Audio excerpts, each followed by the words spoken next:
கரைப்படுத்தி கொண்டேன். நான் ஒருவனாய் ஆலயம் மிதித்தேன், என்னோடு கூட யாருமே இல்லைன்னு சொல்றாரு.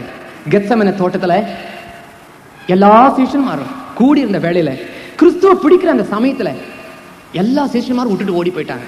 கடைசி வரைக்கும் நான் இருப்பேனாக்கோன்னு சொல்லிட்டு வீராப்ப பேசவெல்லாம் சட்டையை கூட விட்டுட்டு ஓடி போயிட்டாங்க. ஒரே ஒரு ஆளா ஒத்தைக்கா விடப்பட்ட இயேசு அங்க நின்று கொண்டிருக்கிறார்.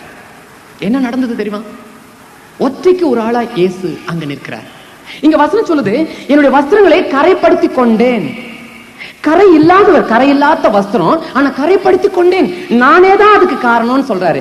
கரை இல்லாதவர், பாவம் இல்லாதவர் பாவமாக்கப்பட்டார், கரை இல்லாதவர் கரையாக்கப்பட்டார். தேவன் பரிசுத்தம் உள்ளவர், ஆனால் நமக்காகவே அவர் கரையாக்கப்பட்டார்.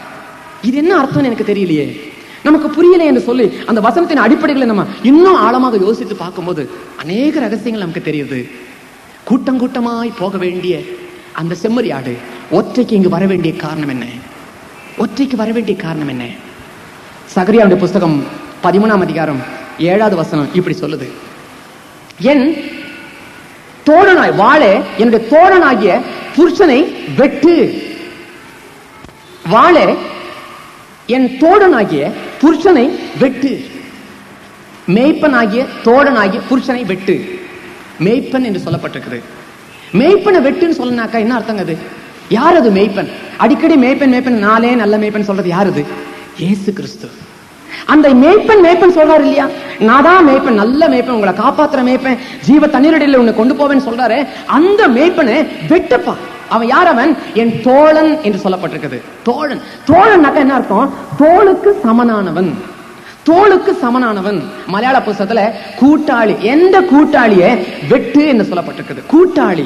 தோழன் என்றால் தோளுக்கு சமனானவன், கூட்டாளி என்றால் பிதா, குமாரன், பரிசுத்த ஆவி. இந்த 3 பேரும் கூட்டாளிகள், 3 பேரும் தோழர்கள். என்னுடைய தோழன் ஒருத்தன் உண்டு, அவன் ஒரு மேய்ப்பன், அவனை வெட்டு. அப்போ இந்த உத்தரவு யார்கிட்ட இருந்து வருது? பரலோகத்திலிருந்து, சேனைகளின் தேவன் அதை சொல்லி அனுப்புறார். என் தோழனை வெட்டுப்பா, இடையன் சொல்லுறாரு, அவரை வெட்டப்பா என்று சொல்லி அங்கிருந்தே ஆர்டர் வந்துச்சு. அப்படின்னாக்கா ஒரு ரகசியம் நமக்கு புரியுது. கூட்டம் கூட்டமாய் போக வேண்டிய இந்த ஆடு ஒற்றைக்கு இங்கு வந்ததனுடைய ரகசியம் என்ன? யாரோ பிடித்துக்கொண்டு இங்க நிறுத்தினது போல இருக்கிறது அல்லவா? பரலோக ராஜ்யத்துல என் காரியமாய் யார் போவான் என்று தேவன் கேட்டார். இந்த உலகத்தின் பாவங்களை கழுவி ஜனங்களை மீட்டுக் கொள்வதற்காக பரிசுத்தமான ரத்தம் சிந்தப்பட வேண்டும். அந்த பரிசுத்தமான ரத்தம் சிந்தப்படுவதற்காக, வேதனைகளை அனுபவத்திற்காக யார் என் காரியமா போவார்? காபிரியல், நீ போறியாப்பா? நான் போலப்பா, நான் போல. மிகாவேல், நீ போறியா? நான் போகல. சத்தம் வருகிறது, இதோ என்னை அனுப்பும். யார் அது? சத்தம் அந்த திசையை நோக்கி பார்த்தாலே இயேசு வந்து கொண்டிருக்கிறார். ஐயா, நீங்களா போறீங்க? ஆமா. ஐயோ, உங்களுடைய முகத்தை துப்புவாங்களே, பரவாயில்லை. உங்க முடியும் தலையில முள்புடி தரிப்பாங்களே, பரவாயில்லை. சாட்டல அடிப்பாங்களே, பரவாயில்ல. நான் போகலனாக்கா என்னுடைய ஜனங்களை மீட்கவே முடியாது. நான் போய்த்தான் ஆகணும், நான் போய்த்தான் ஆகணும். இப்படிப்பட்ட ஒரு சூழ்நிலையில தேவாதி தேவன் தன்னுடைய ஒரே பிள்ளையான குமாரனாகிய இயேசுவை இந்த உலகத்துக்கு, உன்னையும் என்னையும் மீட்டுக் கொள்வதற்காக இந்த உலகத்துக்கு அனுப்பினார். யாத்திராகம புஸ்தகம் 13ஆம் அதிகாரம் 13ஆம் வசனம் சொல்லுது, கழுதையினுடைய தலையீற்றுகளை எல்லாம், முதலீற்றுகளை ஆண்டவருக்குன்னு சொல்லி பலி கொடுக்கணும்னு சொல்லப்பட்டிருக்குது. அப்படி தலையீற்றுகளை பலி கொடுக்க உனக்கு இஷ்டம் இல்லைன்னாக்கா ஒரு ஆட்டின் குட்டியின் மூலமாக அவைகளை மீட்டுக் கொள்வாயாக. கழுதையின் தலையீற்றுகள் எல்லாம் ஆட்டின் குட்டியினால மீட்டுக் கொள்ளணும்னு சொல்லப்பட்டிருக்கு. இது என்னங்க இது? கழுதைக்கு பதிலா ஆட்டுக்குட்டி. கழுதைய எல்லாருமே புறக்கணிப்பாங்க. கழுதையை யாரும் பார்க்கறதுக்கு இஷ்டப்பட மாட்டாங்க. எனக்கு என்னமோ தெரியல, நான் இந்த சிலோனுக்கு வந்து பல நாளா பார்த்துருக்கிறேன், பல தடவை பார்த்துருக்கேன். ஒரு கழுதையை கூட பார்க்கலைங்க, நான் ஒரு கழுதையை கூட பார்க்கல. ஆனா இந்தியாவில் நிறைய இடத்துல மேயுங்க கழுதைங்க. அது என்ன காரணம் எனக்கு தெரியல. சரி பாருங்க, இப்போ இந்த கழுதையை பார்க்கறதுக்கு இஷ்டப்பட மாட்டாங்க, ரூபம் அப்படிதான் இருக்கும். சரி, அது பாடினாக்க இஷ்டப்படுவீங்களான்னு பாருங்களேன். பாடினா கழுதை பாடி நீங்க கேள்விப்பட்டிருக்கீங்களா? வேண்டாம், நீங்க கேள்விப்படவே வேண்டாம், கேட்கவும் வேண்டாம். ஏன்னா அது அழுதாலும் ஒரே ராகம் தான், சந்தோஷமா பாடினாலும் ஒரே ராகம் தான். அதை கேட்கவே நீங்க முடியாது. அது பாடுறதையும் கேட்க முடியாது, பார்க்கவும் நமக்கு இஷ்டம் இல்லை. அது தள்ளப்பட்ட ஒரு மிருகம், பிரியமில்லாத ஒரு மிருகம். அதை காப்பாற்றுறதுக்கு யாருக்குமே இஷ்டம் இல்லை. ஆகவே ஒதுக்கி வைக்கப்பட்ட ஒரு ஜாதி அது. ஆனால் அந்த ஜாதியில பிறந்த அந்த குழந்தைய, குட்டிய மீட்டுக் கொள்ளணும் என்று சொன்னாக்கா, அப்பாப்பா இந்த கழுதை குட்டி ரொம்ப நல்லா இருக்குதுப்பா, என்னத்துக்குப்பா அதை போய் வெட்டுறீங்க, வேண்டாம் அப்படின்னு பிள்ளை யாராவது சொன்னாக்கா என்ன செய்யற? அதை காப்பாற்றப்படணும்னாக்கா ஒரு ஆட்டுக்குட்டியினால நீ அதை காப்பாத்தலாம்னு சொல்றாரு. கழுதைக்கு பதிலாய் ஆட்டுக்குட்டி. இது என்ன அர்த்தம்? அது 14வது வசனத்தில் நீங்க வாசிச்சு பாத்தீங்கன்னாக்கா, இது என்ன என்று நாளை உன் மகன் கேட்பான் என்று எழுதப்பட்டிருக்குது. இது என்ன என்று சொல்லி நாளைக்கு கேட்பான். என்னப்பா இது? கழுதைக்கு பதிலா ஆடுன்னு சொல்றாங்களே, என்ன அர்த்தம்னு நாளைக்கு உன் மகன் கேட்பான். இந்த பழைய ஏற்பாட்டில் எழுதப்பட்ட இந்த ரகசியத்தினுடைய அர்த்தம் என்ன ஆண்டவரே, என்னப்பா இது? இது எனக்கு ஒன்னும் புரியலன்னு கேட்பான். அப்போ நீ விளக்கம் சொல்லணும். எப்பா, கழுதை என்று சொன்னால் தள்ளப்பட்ட ஜாதி நம்ம தான். நாமெல்லாம் மனுஷர்கள், நாமெல்லாம் நரகத்துக்கு போக வேண்டியவங்க. ஜென்மத்திலேயே பாவம், பிறப்பிலேயே பாவம் நமக்கு இருக்குது. ஆனா நம்மை மீட்டு கொள்ளணும்னாக்கா ஒரு ஆடு அவசியம். நமக்கு பதிலாய் ரத்தம் சிந்தப்படுதல் அவசியம். அது எந்த ஆடு? அது எந்த ஆடு? அது ரகசியம் எனக்கு புரியலையே.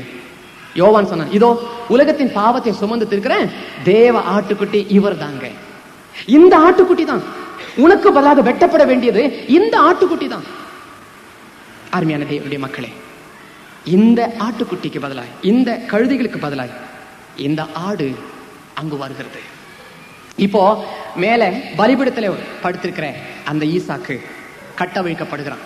அவனுக்கு ஆச்சரியம், என்னது இது? நான் வெட்டப்பட வேண்டியவனாச்சே, ஏன் கைகள் அவிழ்க்கப்படுது? நான் வெட்டப்பட வேண்டியவன். கொஞ்ச நேரத்துல பார்த்தா ஆடை பிடிச்சு அங்க கொண்டு போய் வச்சாச்சு. இப்போ இவன் கேள்வி கேட்கணும். இவனுக்கு ரொம்ப ஆசை பாருங்க, சின்ன பையன். இந்த ஆட்டை பார்த்து ஒரு கேள்வி கேட்கணும் போல அவனுக்கு தோணுது. ஆட்டுக்குட்டி, ஆட்டுக்குட்டி, நாங்க முன்னாடி வர்ற சமயத்துல நீங்க இல்லையே, எப்படிப்பா நீங்க வந்த? கூட்டம் கூட்டமா தான் நீ போவ, அப்படிப்பட்ட ஒரு சுபாவம் உனக்கு இருக்குது. ஆனா ஒத்தைக்கு இங்க எங்கப்பா நீங்க வந்த அப்படின்னு கேள்வி கேட்கும் போது இந்த ஆட்டுக்குட்டி என்ன சொல்ல தெரியுமா? ஈசாக்கே, மகனே, உனக்காக தான்டா நான் கூட்டம் கூட்டமா போக வேண்டியவன். நானு தூதர்களும் கேராபின்களும் சேராபின்களும் ஸ்தோத்திரம் ஸ்தோத்திரம் என்று சொல்லி துதிப்பாடி நான் அந்த கூட்டத்துக்கு மத்தியில வாழ்கிறவன் நான். அதனால்தான் அவருக்கு பேரு துதிகளுக்கு மத்தியில வாசம் பண்ணுகிற தேவன்.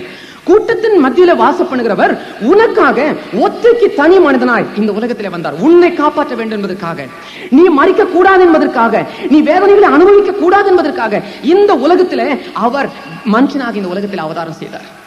இப்ப நீ புரிஞ்சு கொண்டியா? நான் இப்ப முடிக்க போறேன். ஒரே ஒரு உதாரணத்தை சொல்லிட்டு நான் முடிக்கிறேன். அதுக்கப்புறம் ஜெபம் பண்ணி நம்ம சமாதானத்தோட போகலாம். அதுக்கப்புறம் பாட்டு இல்லை, ஒண்ணும் இல்லை, நம்ம சந்தோஷத்தோட நம்ம திரும்பி போறோம். ஒரே ஒரு உதாரணம் யோசனை பண்ணி பாருங்க. நிறைய பேர் சொல்லுவாங்க, இந்த இயேசு கிறிஸ்து சிலுவையில் அறையப்பட்ட காட்சியை பார்க்கும்போது எனக்கு ஒன்னும் வேதனையே தோணலீங்களே. என்னமோ சிலர் அழுகுறாங்க, எனக்கு அழுகையே வர மாட்டேங்குது, ஏதோ துக்கமா இருக்குது. ஆமாங்க, பாவம், ரொம்ப அடிப்பட்டா ரொம்ப வேதனையா இருந்திருக்கும், இப்படிலாம் நினைக்கிறேன். தவிர என்னுடைய உள்ளத்துல வேதனை இல்லை. ஏன்னாக்கா நீங்க அதை உணராததுனாலதான் உங்களுக்கு அந்த வேதனை புரியல. ஸ்காட்லாந்து யார்டுன்னு சொல்லப்படுகிற இடத்துல ஒரு மாட்டுக்கார பையன் ஒருத்தர் தான். அவன் மாடுகளை மேய்ச்சிட்டு இருப்பான். அந்த வழியா ஒரு ட்ரெயின் வரும். ட்ரெயின் வரும்போது இவன் டாட்டா காமிக்கிறது வழக்கம். ஓடி போவான், டிரைவருக்கு டாட்டா காமிப்பான். இது பல மாசமா இந்த வழக்கம் நடந்துகிட்டே இருக்குது. ஒரு நாள் ஜோன்னு மழை பெய்யுது. மழை தண்ணி அடிச்சு ஓடிட்டு இருக்குது. இந்த பையன் மரத்தடியில உட்காந்துட்டு இருக்கிறான். மழை எல்லாம் விட்டதுக்கு அப்புறம் இந்த தண்ணி ஓடத வேடிக்கை பார்க்கறதுக்கு அப்படியே பார்த்துட்டு போறான். தண்டவாளத்துக்கு மேல நடந்து போகும்போது அங்க ஒரு பிரிட்ஜ். அந்த பிரிட்ஜில் தண்ணி நிறைச்சு ஓடிட்டு இருக்குது. மரம், செடி, பழம்லாம் அடிச்சுட்டு ஓடிட்டு இருக்குது. இதை பார்த்த உடனே அவனுக்கு ரொம்ப ஆசை. வேடிக்கை பார்த்துட்டே இருக்கும்போது திடீர்னு தண்ணியெல்லாம் குறைஞ்சிருது. குறைஞ்சி பார்த்தா அந்த பாலத்துக்கு மேல இருக்கிற தண்டவாளம் அங்க இல்லை. என்னாச்சு அந்த தண்டவாளம்? எப்படி போச்சு இது? ஆமா, இப்ப தண்டவாளம் இல்லையே. ட்ரெயின் இப்ப வேகமா வந்தா என்ன நடக்கும்? வேகமா வரும், அப்படியே தண்ணிக்குள்ள விழுந்துரும், எல்லாரும் செத்து போயிடுவாங்க. இப்படி யோசனை, ஐயோ இப்ப நமக்கு டாட்டா காமிக்கிற டிரைவர் ஒருத்தர் வரணுமே. அந்த சமயத்துல தூரத்துல கூன்னு ட்ரெயின் சத்தம் கேக்குது. இதை பார்த்தோன்னா ஐயோ எப்படியாவது நிறுத்தணுமே. நான் எப்பவுமே நான் டாட்டா காமிக்கிற டிரைவர் இல்லவா இது, எப்படியாவது தடுத்து நிறுத்தணுமே. அவருக்கு இங்க மாதிரி பிரிட்ஜ் உடஞ்சது அவருக்கு தெரியவே தெரியாது, எப்படி நிறுத்துறதுன்னு சொல்லிட்டு அவனுக்கு ரொம்ப துடிக்கிறான். உடனே என்ன பண்றான், அவனுக்கு ஒண்ணுமே தோணல, கையை ஆட்டிட்டே போறான். டிரைவர் டிரைவர் வண்டி நிறுத்து, டிரைவர் வண்டி நிறுத்து, டிரைவர். டிரைவர் பார்த்தார், என்னடா இது, இந்த பையன் வழக்கத்துக்கு மீறி ஓடி வந்துகிட்டே கையை காமிக்கிறானே, டாட்டா காமிக்கிறானே. ஓ இன்னைக்கு மழை பெஞ்சால அவசரமா போகணும் போல இருக்குது, அதனாலதான் ஓடிக்கிட்டே டாட்டா காமிக்கிறான். உடனே டிரைவரும் டாட்டா காமிச்சாரு. Tata tata. உடனே இவன் பார்த்தான், ஐயோ நான் சொல்றது புரியல டிரைவர், நான் டாட்டா காமிக்கல, இங்க பிரிட்ஜ் உடஞ்சிருக்குது, அதனாலதான் ஒன்னு நிறுத்து டிரைவர், தயவுசெய்து நிறுத்து. சொல்லிட்டும் கேட்கல. உடனே இவன் ரெண்டு கையும் ஆட்டுறான். டிரைவர் வேண்டாம் டிரைவர், நிறுத்திடு டிரைவர், வண்டி நிறுத்து டிரைவர். டிரைவர் பார்த்தாரு, இது என்ன இவன் ரெண்டு கையும் ஆட்டுறானே. ஓ இன்னைக்கு ரொம்ப சந்தோஷம் வந்துச்சு, அதனாலதான் குஷியோட ரெண்டு ஆட்டுறான்னு சொல்லிட்டு இவரும் ரெண்டு கையை வச்சு இப்படி ஆட்டினாரு. இதை பார்த்தோன்னு அவனுக்கு ரொம்ப வேதனை ஆச்சு. ஓ டிரைவர் என்ன புரிஞ்சிக்கவே இல்லை, இன்னும் புரிஞ்சிக்கவே இல்லை, இவர் எப்படி புரிய வைக்கிறது? இவன் யோசனை பண்ணான், நான் ஒரு காரியம் செய்யறேன், தண்டவாளத்துக்கு மத்தியில போய் நிப்பேன், கையை நீட்டிட்டு நிப்பேன், டிரைவர் வண்டியை நிறுத்துன்னு சொல்லுவேன். நான் குறுக்க நின்னதுனால டிரைவர் நான் பண்ண, டே மடையா ஏன்னா நிக்கிறேன்னு சொல்லிட்டு பிரேக்கை போட்டு நிறுத்தி என்னை வந்து அடிக்கிறதுக்கு போவான். அப்ப நான் சொல்லுவேன், டிரைவர் அங்க பிரிட்ஜ் உடஞ்சிருக்குது, அதனாலதான் நிக்கிறதுக்கு நான் உன்னை இங்க வந்து குறுக்க நின்னு அப்படின்னு சொல்லுவேன். அப்ப டிரைவர் என்ன செய்வான், சபாஷ் தம்பின்னு சொல்லி தட்டி கொடுப்பார். இப்படிலாம் அவன் யோசனை பண்ணி கற்பனை பண்ணான். தண்டவாளத்துக்கு மத்தியில போய் நின்னுக்கிட்டான், கையை நீட்டினான், டிரைவர் நிறுத்து டிரைவர், நிறுத்து டிரைவர். ஆனா வண்டி ஜிகு ஜிகு ஜிகு ஜிகுன்னு வந்துட்டு இருக்குது, நிக்கவே இல்லை, ஸ்பீடும் குறையவே இல்லை. அவன் பார்த்தான், ஐயோ என்ன பிரேக்க போடலையே டிரைவர், என் மேல ஏத்துருவா டிரைவர், உன்னை ஆபத்துல காப்பாற்றணும் நீங்க வேணாம் டிரைவர், நிறுத்துற டிரைவர், நீங்க எல்லாமே செத்து போயிடுவீங்க, தயவுசெய்து நிறுத்த டிரைவர். கைய காட்டுறான் தெரியவே இல்லை. டிரைவர் பாக்குறாரு, ஆமா இந்த பையன் தண்டவாளத்துக்கு மத்தியில போனானே, இந்தாண்ட வந்துட்டானா? இல்ல சார் வரவே இல்லை. இந்த பக்கம் வந்துட்டானா? வரவே இல்லை. ஐயோ எங்க போயிட்டான் அவன்? இப்படி யோசிக்கிறதுக்குள்ள கடக்குன்னு மேல ஏறி போச்சு வண்டி. பிரேக்க போட்டு வண்டி நிறுத்தியாச்சு. ஐயோ என்ன பைத்தியக்கார பையன், ஏன் இப்படி குறுக்க போய் நின்னா? இவ்வளவு நாள் டாடா காம்பா ஓரத்துல நின்று டாடா காம்பானே, இவனுக்கு என்ன வந்துச்சு? நடு தண்டவாளத்துல போய் இப்படி பைத்தியக்காரமா நின்று இருக்கானே. உடனே வண்டியில் இருக்கிற ஜனங்கள்லாம் கீழே இறங்கினாங்க. இறங்கி, இவனுக்காக என்னத்துக்கு இவ்வளவு நேரம் டைம் வேஸ்ட் பண்றீங்க, சும்மா அதை தூக்கி அண்ணனை போட்டு நமக்கு போலாம், அடுத்த மீட்டிங்லாம் நம்ம போகணுங்க, என்னமோ சொல்றாங்க. அவன் சொன்னான், இல்ல பல மாசங்களாய் எனக்கு டாடா காமிச்சவன். உடனே தன்னுடைய கிளீனரை பார்த்து சொன்னான், அவனுடைய உடம்பு சரீரம் சதையெல்லாம் பிச்சு எடுத்து ஒரு கூடைக்குள்ள போடப்பா என்று சொன்னான். சக்கரத்துல எல்லாம் கை சிக்கி கிடக்குது, கால் சிக்கி கிடக்குது, அதெல்லாம் பிச்சு பிச்சு எடுத்து கூடைக்குள்ள போனான்.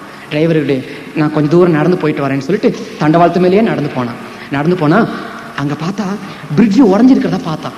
பார்த்தவொன்னு உனக்கு தெரிஞ்சிச்சு, ஓஹோ இதுக்குதான் அவன் ஓடி வந்திருக்கிறான், இதுக்குதான் அத்தனை முறை கை காமிச்சிருக்கிறான், யாரும் அவனை திட்டாதீங்க, யாரும் திட்டாதீங்கன்னு சொல்லிட்டு ஓடி வந்தார். ஓடி வந்து அவனை யாரும் திட்டாதீங்க. அதுக்குள்ள அவனுடைய சரீரத்தெல்லாம் கூடைக்குள்ள வச்சாங்க. தலை எங்கேயோ உருண்டு இருந்துச்சு, அந்த தலையை எடுத்து அந்த கூடைகள் மத்தியில வச்சாங்க. கண்ணு திறந்த மாதிரியே செத்து போயிருக்கிறான். அந்த திறந்த மாதிரியே டிரைவரை பாக்குற மாதிரியே இருந்துச்சு. டிரைவர் கிட்ட போகும்போது அந்த தலை அவனை பார்த்து பேசுற மாதிரியே இந்த டிரைவருக்கு, போ டிரைவர், ஏன் டிரைவர் வண்டியை நிறுத்தவே இல்லை, உனக்காக தானே நான் குறுக்க நின்னேன், நீ வேதனைப்படக்கூடாதுன்றதுக்காக தானே நான் குறுக்க நின்னேன், என் மேல ஏத்துட்டிய, ஏன் டிரைவர் என்ன ஏத்துனேன், இப்படி கேட்கிற மாதிரி இருந்துச்சு. டே மகனேன்னு சொல்லி ஓடி போய் கட்டி பிடிச்சார். சுத்தில நின்றவங்களாம் கண்ணீர் விட்டு அழுதாங்க. அருமையானவர்களே, இந்த சம்பவத்துக்கு பிறகு ஊர் போய் சேர்ந்ததுக்கு பிறகு இந்த சரீரத்தை எடுத்து ட்ரெயின்ல வந்த அத்தனை ஜனங்களும் இறங்கி ஒரு பெட்டிக்குள்ள வச்சு ஒரு போர்டு ஒன்று எழுதி ஊர்வலமா கொண்டு போனாங்க.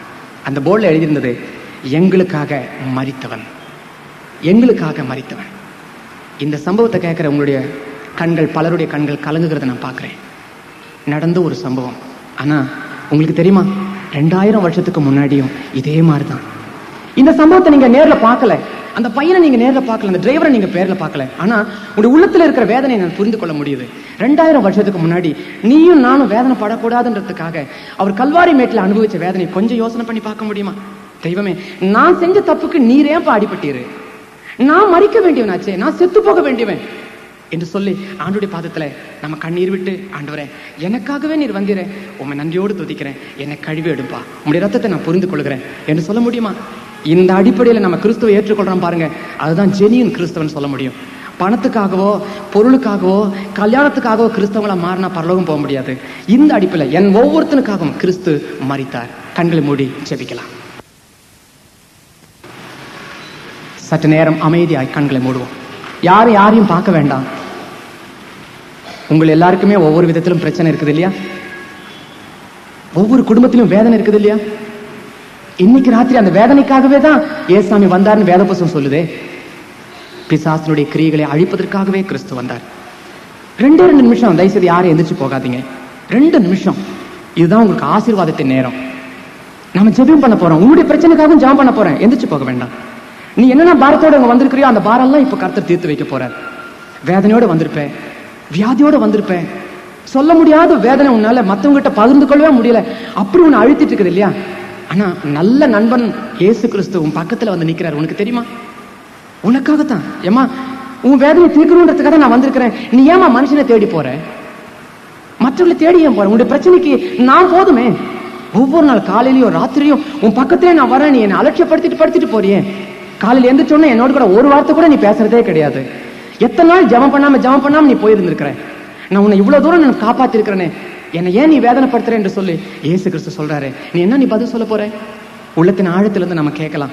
கர்த்தாவே, ஆமாண்டவரே, உண்மை நான் வேதனைப்படுத்துறது நான் தான். சற்று நேரத்துக்கு முன்னாடி சகோதரன் சொன்னார் இல்லையா, சிலுவையில அரைஞ்சது நாம தான் சிலுவையில அரைஞ்சோன்னு சொன்னாரு. ஆமாமா ஐயா, ஆமா, நீ தான் சிலுவையில அரைஞ்சிருக்கிற. நீ செய்யற ஒவ்வொரு தப்புகளும் அவர் சிலுவையில அறையப்படுது. அவர் சொல்றாரு, 2000 வருஷத்துக்கு முன்னாடி நான் ஒரு தடவை நான் அடிக்கப்பட்டேன், நீ ஏன் என்ன திரும்ப சிலுவையில அறையிற?